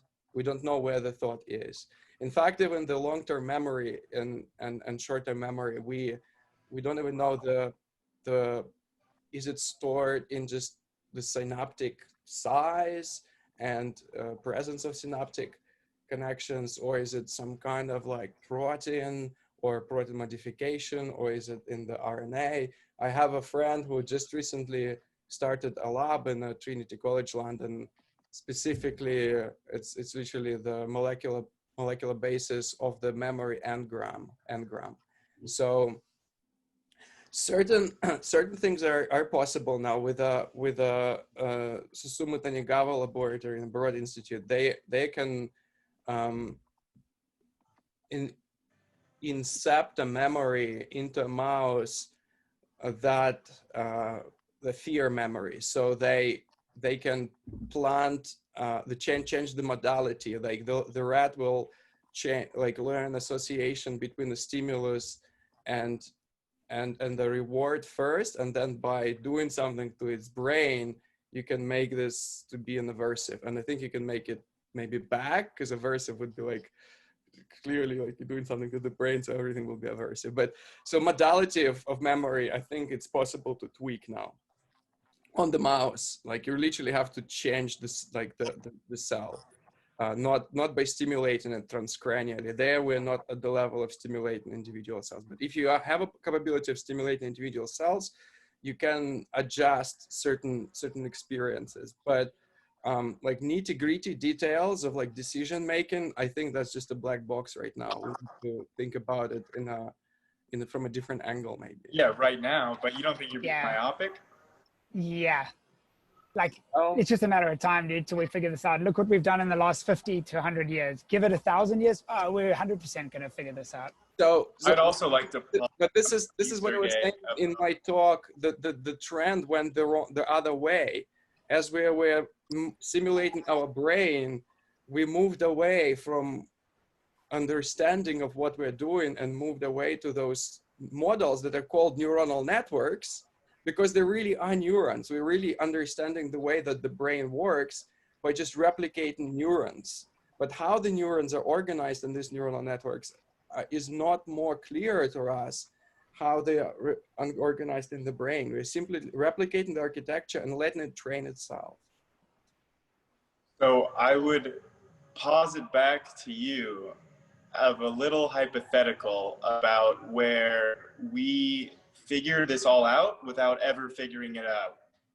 Because if we made a neuronal network that was intelligent enough to understand the black box of our brain, then even though we don't understand the black box of our brain, and we don't even understand the black box of the neuronal network that we created, it wouldn't matter, because the neuronal network would understand the black box of our brain. Yeah. And then the tertiary layer would be able to function, even though as humans, we have no idea how it works. Yeah. That's an interesting point, how to think about those. If it's I mean, that's ultimately what science is, right? You create something that is useful to you. Science doesn't really explain you what things are fundamentally. So you can still do useful science with it. You can still do useful applications. It's just, there's going to be maybe not, but I'm skeptical about just possibility of it. You see, we're saying in the future, maybe, I think a lot of this is hype. And I think Elon Musk is the best person to do the hype because of his success with rockets. And I'm aware of this, and I know that the Tesla is probably bubble right now, but I just bought 5 more shares after the split. So I owned shares before the split, and I bought more because I know that people, Elon Musk, and South Africa, pouring money. So yeah, I just bought more shares. You wouldn't like to check your balance the last 2 days, my man. It crashed, but don't worry. No. I bought it. So it was the split, and then it was going up, and then it started dropping, and that's when I picked up 5 more. Yeah, I think it's brilliant. Friday afternoon. So we'll see if it's going to. Friday afternoon is a good time to buy. It's a good time to buy. That's right. But yeah, Grayson, I thought you summarized that really well, dude. So I listened to the whole 2-hour presentation by Elon, and you summarized everything very well. I think I got a feeling this is on the level of the invention of the internet. I think it's the biggest thing since the internet. I was going to say the wheel, but the wheel, you can slice bread with a wheel, and there's wheels in our computer too. I don't know. I do think that this is. Is there sliced bread in our computer? Well, you can eat it. It is called an apple. I mean, you could take a bite, but then you'll make the fall in from the Garden of Eden. Yeah, I don't know. We'll see. And I do think you're right, Sergey. There's so many things to work out. We're not at the level where it's going to work, but it's basically turning our brains into an iPhone and connecting all the iPhones. But this the is how possibilities. he does it, right? He was saying that, well, we do so much. I have my phone right here next to the computer. Like, we do so much on the phone all the time, right? And how do we interact with it? Well, now it's the stupid face recognition, which now it engages, and here's, Telegram. That's impressive. Couldn't do that 10 years ago. the protests in Belarus, you know, all that I'm looking at, but I'm just using my fingers, my thumb, and that's the limit of my speed, like just interacting, interfacing. Yeah. And that's what he understands is a bottleneck. So he's trying to do something to improve, make this bandwidth, you know, bigger. And I think a lot of it was telepathy. I think it's still at this stage is just pure hype, but I think there are some useful applications for sure for treatments of like some conditions, even for like helping move paralyzed people, and there's lots and lots of applications. So it's good that, you know, he's to extent he creates hype there is attention to this. That's an important area of research. I agree. And we will see, you know, how far we can go into really unmangling that network and the chaos. Yeah. We'll see how far we can go. I think this conversation is a beautiful start and such vibrant stuff. I do want to give people who haven't presented a chance to talk, and just to model for everyone else watching how this format can go for the consecutive months. What we do at this point is we move into a group discussion point where we can go around the room, and if we have topics that we want to bring up, we bring it up just quickly and describe it in, say, 30 seconds. Barry's going to write it down. Barry's going to facilitate this section for us. And then we'll go one by one through the topics and each share. We're going to wrap this up within the next, at the most, 25 minutes. But I just wanted to give other people a chance to bring up their topics and also to model for everyone watching how they can contribute in the consecutive weeks. Does that sound good for you guys? Sounds good. Cool. So you, Barry? Okay, so my name is Barry. What I'd like to talk about, since I think, you know, our overarching topic is reality, and my personal favorite topic is time travel, I would like to talk about how time travel can shape reality. Beautiful. I love to hear that. Okay, cool. How's it, guys? The name's Josh here in California, and I would like to talk about mental health diagnoses and the dream state. All right. On to you, Sergey. Guys, my name is Grayson. Never I like mind, to Grayson. listen. Yeah. He's here to listen. Sweet. Oh, okay. All right. My name is Sergey. I would like to talk about the reality of morals. Reality of morals. Cool. And Bree, you're next.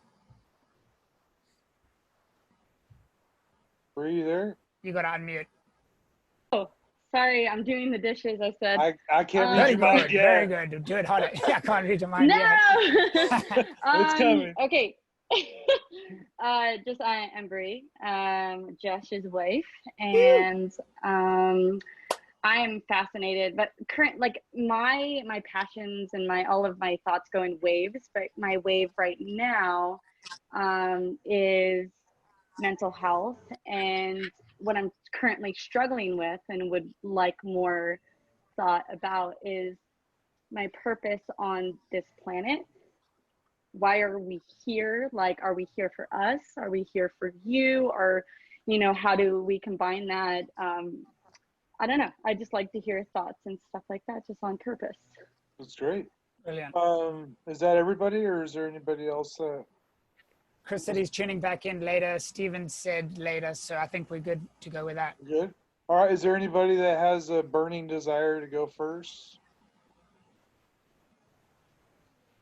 Maybe we could go with Bree first, since she hasn't given a presentation, if that's good with you. Yeah, I like it. I like the topic too. Sweet. Purpose of life. What am I supposed to be doing? The question is, what am I supposed to be doing? Yeah, that's right. I have a question for you, Bree. And that's just because, I mean, you all know that I'm a nihilist, but I would like to ask you the question of, would you entertain the idea that that's the wrong question, or that there is no purpose, or how would you feel about that being the answer? I think that's probably why I'm so depressed, is because, you know, my mind tells me there is no purpose, there is no afterlife, there is, you know, there's nothing. And so that's depressing, and I live in that I kind of convince myself that all the time, and maybe that's why I'm so down, you know? I do wonder why is that depressing though? because I can just share my own perspective, like where I do think that, but I don't find it depressing. Interesting. Yeah. He's an optimistic nihilist. Maybe because, I am an I had this optimistic really nihilist, spiritual, yes. it's because, okay, so back in 2010, just because things been happening that like, it's just like there has to be more. Like there's this understanding that there's more, and I'm trying to put reality to this spiritual feeling, this longing, knowing that there's more, but I can't like mentally put it together, and it's just so frustrating because they don't clash. And it's just back in 2010 when a friend of mine died from a shark attack, and I knew he was going to die the day before. I told him, he was 19, I was like, so what if you die tomorrow? What if you don't make it? Like and we looked up shark attacks for hours and talked about, and these were just people I grew up with, and then waking up knowing that something wasn't right, and everything that had happened the night before. And it's just like, I got the phone call from his brother saying that he died from a shark attack in Santa Barbara. And it was just boom, life-changing. And it was all of this spiritual, like I had a dream that I was trying to find him, and he was leading, this is a dream, and he was going, he's like, come on, I got to show you something. Let's go. And we would go through tunnels, and like a McDonald's jungle gym, just crawling through these tunnels. And then he goes into this like bright light, and then it just shuts off. I couldn't follow him anymore. And it's just things like that. I mean, like, I can't settle for nothing, This is an agreement what I was saying, like if you are one the universe, you start getting like this deeper insights into what's happening in it as a whole, and maybe extract some information from it. Yeah. So that's my answer. So, but there is a meaning to life, and that's to see what happens in the end. This is what we're computing. We don't know. We don't know. Yeah. Well, I want to answer this question because I have an answer to this question. So, yes.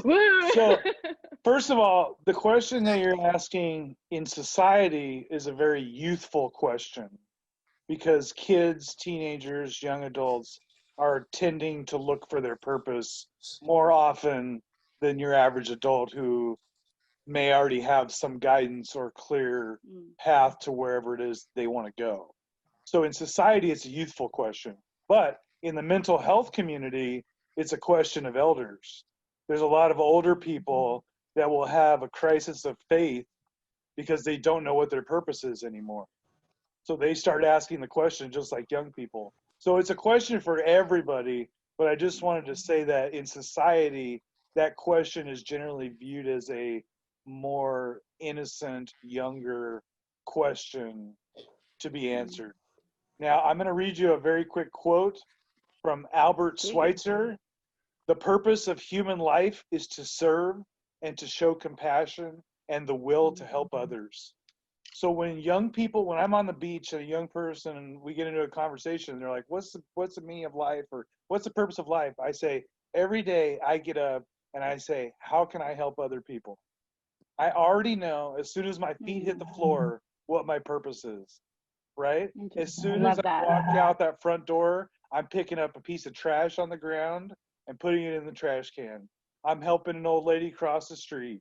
I'm looking for ways to be useful to everyone, whether it's just sitting back and brainstorming with someone like Grayson and going like, hey, how do we make this playground more fun for kids? You know what I mean? It could be something that basic, or it could be something where somebody's like, oh my God, I'm having a really technical problem and I need help with IT work, and you know what I mean? And here I come running to help that. I don't care. Yeah. I don't care what it is. All I know is that with my own mental health journey, when I was depressed, I kept asking the question, what is my purpose on this planet? And I kept coming back to myself like I was owed something. Like the universe almost like ripped me off. Like I was supposed to have this epic journey and then it didn't happen. And I'm laying in bed depressed going, why am I here? Once I started turning the view outward and going, wait a second, I'm a capable human male of, I'm still relatively young. Like, I have something to offer this world. And it may be just basic help, but I'm going to help other people as my purpose, as my function. And then I'm going to act on the faith that everything else will fall into place as I'm doing that, right? Find That, the I place love that. where you maximize your impact, where you can do a lot and hopefully good. And that's where that is, that what you can do. but sometimes you find that when you're helping somebody, I've found certain talents that I didn't even know I had, that I would never have thought about being the purpose of my life. Right Yeah. now, I roll a giant ball up and down the beach. He's the got a golf big driver. following. He's a Yeah, and celebrity. I make a lot of kids happy, but I never would have thought that would have been something I would have done. It just happened that I was trying to entertain myself and other people and create a conversation about health and well-being, and it just fell into place. So that's what I'm saying, Bree, is like, if you start helping other people, it's not going to be a long time before you start realizing what your purpose is. It's not a Wow, long journey. that's powerful. Thanks so Yeah. much, guys. I just think it's That was more about fantastic. I think it's about the attitude. If you go into it with an attitude 100%, like, I really want to serve and help others, then the answer is going to happen really quick. Sentence. If you wait in Yes. kind of like, I'm not sure about this, then it may take longer to figure out. So I think it's all about your attitude. Yeah, and I've So just initiated a good. screen share that's exactly in line with that. I think it's such a good question, Bree, and it's a question that we all ask ourselves, and that's probably why we're here. And so this is Maslow. We're taught this in psychology. They call it Maslow's hierarchy of needs, or Maslow's self-actualization theory, which actually Maslow put a layer above self-actualization, which is self-transcendence. So we beginning in this chat, we spoke about how life can be a circle or a graph. We learn what everyone else is doing. We kind of build up this ego construction, and at the end, we let that go. And so there comes a point where once we are able to, step beyond ourselves and go into self-transcendence, we open ourselves up to all the possibility that life can offer. And this thirst for individual, like, what is my individual mission, becomes a part of a much larger story. So I really like Maslow's thought in answer to that question. And Josh, I prefer calling it the hierarchy of needs because of the base level. I think it's very important, especially for kids, to understand the difference between a need and a want. Yeah, And that hierarchy does a really good job. When you look at the bottom of that hierarchy, like, kids, this is your needs right here, right? Like, this is what you need at even this though bottom they level. misspelled physiological. Yeah, but everything else on the hierarchy is not critical for life support. And so I think it's an important distinction for kids to see, here's the spectrum of need with 100% at the bottom and, whatever percent at the top, but it's a spectrum. You're right, it's a spectrum. It's even a colorful one at that. Yeah, that's why they started making it look that way. Yeah. Because you start realizing if somebody's still in the base level, I can't help them do number 3 and number 4. There's just no point. It's like you're just pushing against gravity. You got to meet them where they're at. Yeah. Cool, exactly. So we got about 12 minutes until we wrap up. I thought that was a really awesome topic. Thanks for bringing that up, Brie. I love your authenticity.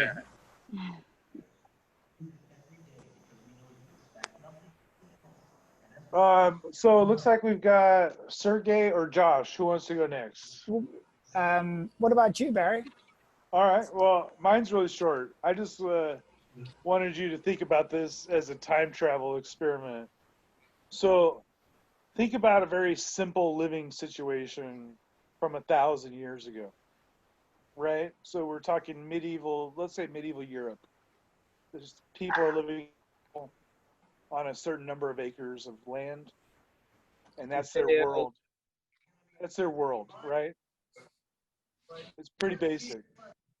Do you think that we could replicate that today in such a way that if I physically transported someone from 1000 AD to 2020 AD, that if I did it properly, they wouldn't even realize that they had time travel? Do you think that right now we have the technology that we could create that environment for that person? Well, I would use Buddhism and the enlightenment of Buddha as an example. His dad created a complete self-contained little bubble where he didn't see death or suffering or sickness. So I think we could do that on a small scale, but wait until that person peeks over the wall and sees they're actually living in a different place. Yes, We've got I like guess- that jousting thing in America where you can live in you can go into a medieval world and everything within the walls is like a medieval world. But as soon as you step out of that, you know that it's part of a larger story. Yes. My point is that your world now is much more complicated. So it would be much more difficult for me to replicate an entire Earth that has a South Africa and Hawaii and a San Diego to fool you. Right? Yeah, exactly. Well, as you go back in time, people traveled less and less. Right? Yeah. At one point, they weren't even able to cross lakes and rivers. Yeah. So I guess what I'm saying is with time travel, what is it to say that we couldn't be pulled into the future 10,000 years into an Earth that looks just like this one and have our reality manipulated and then sent back as if we never left? So in a way, like the Truman Show? Well, what I'm saying is I could be pausing Josh and taking him to the future and having a 100-year conversation and then coming back to now and unpausing, and to everyone else in the room, it would look like Josh and I had never left. Our heartbeats never skipped a beat. Everything is going on. So you start, time travel is happening to all of us on a lot of different levels simultaneously. And that's what we perceive as reality. And when we have awkward moments that make us all laugh or feel silly, that's when our timelines cross and something got screwed up. It's a paradox. Glitch in the matrix. Right? Paradoxes are funny. They're inherently funny because they go, oh, well, why would I kill my own grandfather? Why would I do that? Why would I test a theory by killing one of my family members? Like, what? That doesn't make any sense. Not Who a would good do that? existential move, What kind of, yeah. so my grandfather would kill me because I'm the asshole. I was trying to kill him to test a theory. So he set up defenses to kill me. That's common. And that's what I say. We all start laughing because we go, oh, paradoxes are funny. You know? And so we keep moving on 1 second per second. But in the background, there's temporal spectrums. So Sergey and I are taking a trip across Europe 2,000 years ago. And we're talking, but we're jumping back here simultaneously to continue having this conversation in real time in the present and add to that data in the past, right? We can't add too much or we might cause, time quakes or, ultra paradoxes or something. So there's all these rules we have to figure out by pushing and prodding and playing. But we're manipulating reality not only in the here and now, we're manipulating the future reality and we're manipulating past realities. And so there's ultimately a fourth reality, right? There's past, present, future, and then there's everything. A super reality. Anyway, that's just something to think about. I could talk about time travel forever. Yeah, I think it's awesome. What do you guys think? Yeah, the way I like to think about it is I imagine like a multi-dimensional object that has all of the possible events in the universe that could possibly happen from the beginning to the end. So not just one path, like what we experience in now, but well, what if I took this different decision and I did something else? Well, there is a reality where when this decision happened that way. And in fact, there is a lot of such decisions. But yeah. What if we talk about it in real time so that you make the best decision possible? Well, do you see what I'm saying? Move away from that abstract multi-dimensional timeline thing and realize that what if we did both at the same time, Sergey? What if you and I had a separate conversation and we arrived at the conclusion that the idea you had maybe wasn't the best one, here's a better one, let's move forward in that direction. And then we don't have to spend time thinking about all these alternate timelines that just petered out and went nowhere. We instead focus on the one we're on, which is the most dynamic, which other people are watching and participating on. And we're all moving forward in the best possible direction. yeah, the reason to think about this parallel realities is because it's helpful to explain the collapse of the wave function. In this parallel universes, the wave function doesn't really collapse. It still exists in all of its forms. And you are just as an observer, you're like traveling through the space and you're seeing, you know, what the most likely thing to see, or you can like use your free will, your focus to adjust your path a little bit. So that's just a way, another way of like of thinking about it that is helpful for explaining some puzzles that we have with this quantum mechanics. So I'm not saying that this is the only way to think about it, and it's just with any other theory, it's useful to explain some sorts of observations, and that's a useful model. But we don't have like overarching models that explain all of the observations that we see, like at a small scale, at large scale, you know, like physics like requires to have the general relativity theory and quantum mechanics, and they're incompatible with each other. So it's okay to have like, or not okay, maybe it's not okay, but that's what happens with just theories, that we have different theories that are useful for observing different, for explaining different sets of observations. So when you are given your vision, it is maybe a useful way to have this this model of reality, this vision, for certain purposes. Like you use this model to maybe achieve happiness or something else. But you know, there are other models that may be more useful for other purposes, like maybe explaining some observations that I said, and then sometimes those models are incompatible. That's interesting gymnastics that we need to do. Well, you agree though, if we were in outer space, and I had a spaceship and you had a spaceship. I agree with you, Barry. That's an interesting thought that could be modeled, like, and that do like a time travel like that, and where, you know, what's the level of evidence you need to have to really start believing, right? And so I believe it. I mean, for me, it's a communication that's constantly happening. No, people call it communing with God. For me, it's more of a time travel situation, because exactly. I believe that God supersedes a temporal boundary. Exactly. Right. It's the future pulling us in. Teleology. Yeah. So you can use whatever word you want, but for me, I feel like I'm in communication with that aspect of the universe based on the trail I'm leaving, the trail I'm following, and the people that I'm interacting with while I'm on the trail. Dude, I would love you to do a presentation on that and explain your experientions of doing that on a constant basis. That'd be sick. I would love to do that. But does anybody else have a comment on my topic before we move on? Well, we actually only have 3 minutes left. So. Yeah, that's right. So Sergey, I'm going to let you go ahead and take the closing comments there. And then what I'd love to do is do a little talk on mental health in the dream realm next time.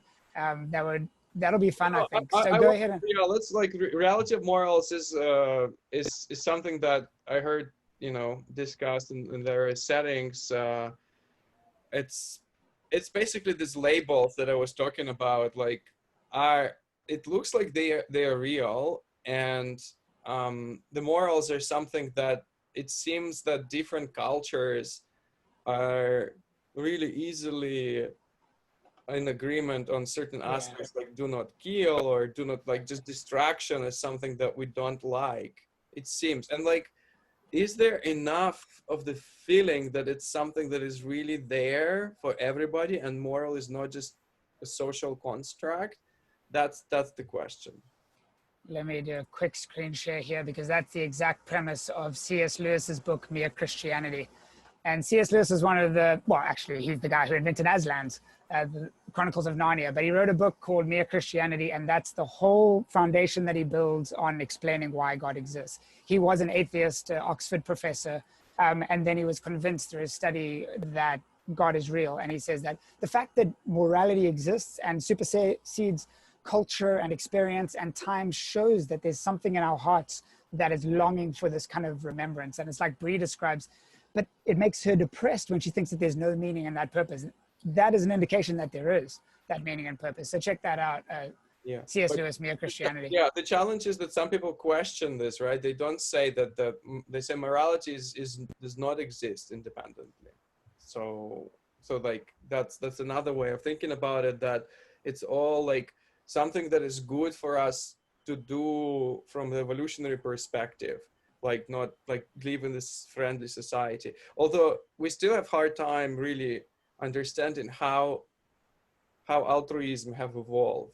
Because if it's really competition, you know, one for yourself, then there's certain things are not. But it's what I'm trying to say, Josh, is like that book what you showed, it builds on it as an assumption that it is morality is real, maybe. He first lays that assumption. He first lays the premises around that foundation. I'm actually questioning this sociologically. I'm wondering if this assumption, how much evidence we have for this assumption to be like the one we can rely on easily. That's a good question. I would recommend just you could probably get the first opening chapters on Google for free. Just check it out and see what he thinks. That reminds me, I just wanted to interject this. The other day, I ran into a guy. I was doing something nice for a woman. I don't know what it was, but I did something nice. Anyway, this guy in his mask came up to me, an older man. He's like, "Don't you love being able to do all this anonymous giving?" He just came up to you and said that? Yeah. He's like, I get to do all this good, and now I have a mask on, and so nobody knows who I am. No, Sergey's wearing a Superman shirt, so I think we're embracing that hero mentality. No, but he's like, I don't have to read thank you cards or anything. You know, it was funny. I thought, like, there are people out there right now that are doing all these altruistic things because they can finally do it anonymously. Good. Yeah. That's beautiful that those people exist. I know. I just think it's funny that you wouldn't think that an environment. You would think it'd be the other way around, right? If you could see people, then people would be behaving better. That's Pharisees. That's what Jesus discouraged. Don't do your good deeds in front of people, for people, because then you've already got your reward. Then there's no reward from God. Exactly. Yeah. Wow. So guys, the next gathering, I'd just love to initiate a screen share, is going to be on October 3rd, 10:03. So instead of 10:04, where we all agree, we're going to be ahead of time, and we're going to do 10:03. So please, everyone, tune in. We would love to have this mutual conversation continue. Do you guys have any closing comments? It's always the Saturday closest to the full moon. So yeah, that's a Saturday. Do you guys have any closing comments you want to leave our crew with? I just want to say the quality of the information being presented has been increasing, and I love to see that, and I appreciate that. I know that everyone put hard work in to help share that knowledge, and so anyway, I just think as a group we should pat ourselves on the back because I think our collective presentation is improving, and I think it's important to recognize that. Yeah, I agree. I just want to say, thank everybody for participating. I love all the discussions, as Barry said. I think we're really at this level where we have interesting kind of philosophical ideas bouncing them around, like intersections of spirituality and science and all of these things.